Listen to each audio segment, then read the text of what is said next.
Olá pessoal, tudo bem? Hoje eu quero compartilhar com vocês o Minuto Conhecimento, né?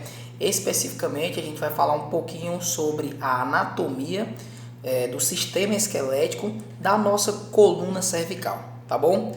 Antes de nos determos às principais estruturas do sistema esquelético, a gente não pode deixar passar, né? A gente não pode deixar de falar da importância da coluna cervical para nós, né? Basicamente, a coluna cervical ela tem algumas funções bastante importantes, como a sustentação da nossa cabeça, tá certo? A proteção de algumas estruturas do sistema nervoso central, como o bulbo e a medula espinhal, né? A sustentação e a proteção da artéria vertebral, tá aqui ela, certo? Que passa aqui dentro do forame transverso e vai até o encéfalo, né? Vasculariza grande parte aí do encéfalo, tá bom? E nos permite diversos movimentos como rotação, inclinação, flexão e extensão, né? Basicamente, esses são os principais movimentos, esses são as principais funções da coluna cervical, tá bom? Então é de extrema importância o fisioterapeuta, o estudante e até mesmo a pessoa que não é da área da saúde conhecer sim o seu sistema esquelético, tá bom? As estruturas, as principais estruturas ósseas do seu pescoço, tá? E quando a gente fala da coluna cervical, nós sabemos que a coluna cervical tem 7 vértebras, né? No qual duas vértebras são atípicas, né? Por que são atípicas? Porque tem estruturas que as outras 5 não têm, como por exemplo a primeira vértebra cervical, na verdade, assim, ela não tem uma estrutura, que é o corpo da vértebra, né? A primeira vértebra cervical, que é aqui debaixo do osso occipito, né, do crânio, não tem o corpo da vértebra e tem duas estruturas que são peculiares dela, que é o arco anterior e o arco posterior.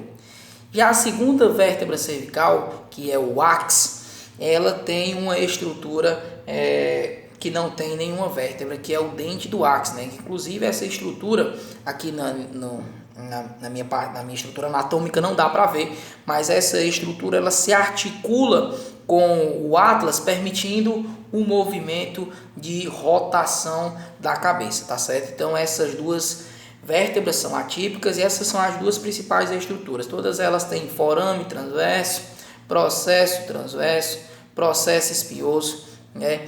Que são estruturas que em todas as vértebras nós encontramos. As outras 5 vértebras, elas são típicas, né? Todas as estruturas que tem uma, tem outras, tem todas.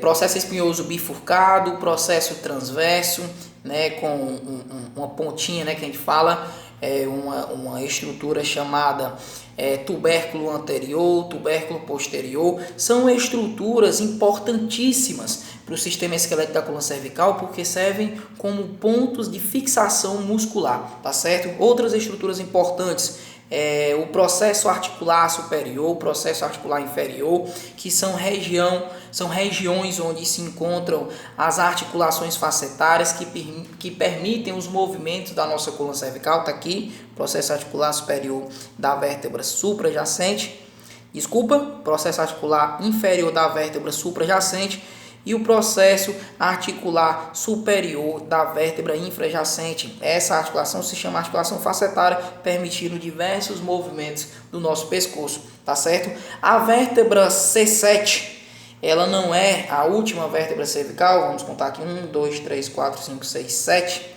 Ela é diferente das outras, da C3 até C6, né, porque ela é um pouquinho maior, né, o processo espinhoso dela já é pontiagudo, não é bifurcado, né, porque ela vai se assemelhando com as vértebras torácicas. Tá certo, pessoal? Então, essa é a parte anatômica, essas são as estruturas principais da nossa coluna cervical, não esquecendo de uma principal demais, que é o corpo vertebral, né? Que a gente encontra entre um corpo vertebral da vértebra suprajacente e um corpo vertebral da vértebra infrajacente. Nós temos o disco intervertebral, que serve aí também para melhorar os movimentos, a estabilidade do movimento, né? O núcleo pulposo faz isso, serve aí para amortecer impacto.